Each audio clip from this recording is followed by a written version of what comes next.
All right, good afternoon. Today we're going to continue our discussion on verbals. Specifically, we're going to focus on participles and participial phrases and how they can help us improve our narrative pieces that we've been working on. But before we get to participles, let's review what we talked about last class period. Last class period, we completed our writer's workshop on your narrative pieces, and I have to say I am so proud of each of you. This class period, we are going to do a quick review of what we know about verbals, and then we'll talk about participles. So what we know about verbals so far, we know that verbals are a word or words that function as adjectives, adverbs, or nouns. And we have three different types of verbals. We have gerunds, infinitives, and participles. We also learned that each verbal is formed in a certain way, or they have a specific ending. For example, gerunds. Gerunds end in ing. And as we remember, gerunds act as nouns. For example, Emma's first love is swimming. Swimming is our gerund. It ends in ing, but most importantly, it acts as a noun. We also have infinitives, and infinitives are formed with to plus a verb, and they act as nouns, adjectives, or adverbs. For example, the boy refused to turn his head to look at the blood. Let's go ahead and transition into our participles. We first need to know what is a participle. A participle is a verb form that is used as an adjective. And what we know about adjectives is that they help modify our nouns. There are two types of participles. We have past participles and we have present participles. Past participles end in ed or en. An easy way to remember that it's a past participle is that it has those past tense endings, as we see with ed and en. For example, Carl's hair, streaked with brown and black, was styled nicely. Streaked is our past participle, and it gives us more information on Carl's hair. It modifies Carl's hair. We then have present participles. Now, present participles are a little tricky because, like gerunds, present participles also end in ing. This is where it becomes very important for us to know that participles act as adjectives, or they are used as an adjective, right? So if we're going to see a participle or a present participle in a sentence, we can distinguish between the present participle and the gerund because the present participle is going to modify the noun.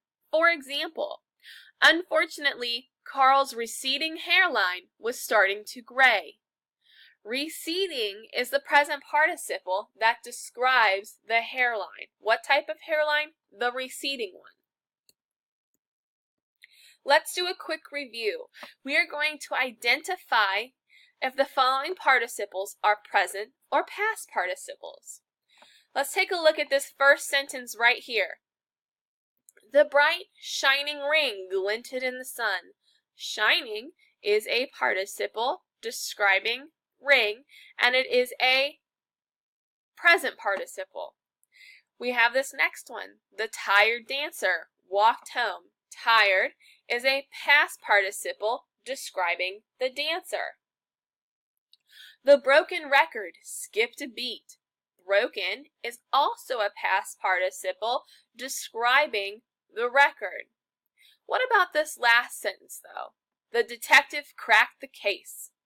Is cracked a participle? It does end in ed.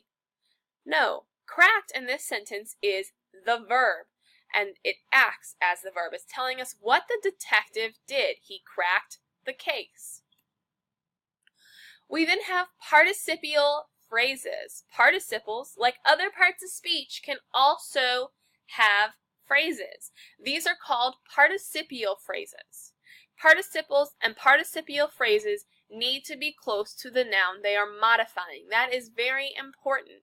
For example, Carl's hair, streaked with brown and black, was styled nicely. I know we used this example last time, but this is actually an entire participial phrase. Streaked with brown and black. All of this describes the hair. What hair? The hair streaked with brown and black. Remember, like I said, the modifier needs to be close to the word or words that are being modified. So let's talk about how we can use participles and participial phrases in your narrative pieces. Participles and participial phrases can be used to help a writer improve their writing. They help add specifics to your writing. They can help you show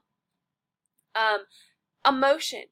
They can help you show where things are located. They give us more information. That's what adjectives do. Participles give the reader more information or specifics on a noun since they act as adjective. Let's take a look at some examples. Carl's hair was styled nicely. That's a good sentence, right? Carl's hair is styled nicely.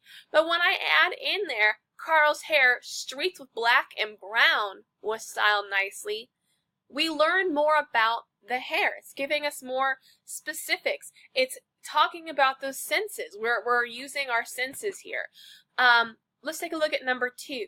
The printer is over there. How can we make this more specific? Say we have a repairman who's coming into the office and he's coming here to find a printer. Well, offices have lots of printers. So how will we do the broken printer is over there? It's telling us what printer specifically. See how these examples make it more specific? Now what each of you are going to do in your groups is complete the following activities. Both of these are quick games you all can play that will review what we have learned about participles, okay, and verbals. And then we have one more that we're going to complete together. We are identifying the gerund, infinitive, or the participle in the following movie, music group, or song titles. Let's go ahead and take a look right here. Saving Private Ryan. What is our verbal in this sentence? Our verbal is saving. Saving is a gerund. Let's take a look at Crouching Tiger, Hidden Dragon. Crouching and hidden are both participles. Crouching is a present participle and hidden is a past participle, and they're both describing or modifying the noun. How about we do one more? A lot to learn, biohazard. To learn is an infinitive. We have our to plus our verb. Now that we know more about participles, I would like for y'all to go back and look at your narrative pieces again and see how you can add participles and participial phrases into your narratives to make them more specific.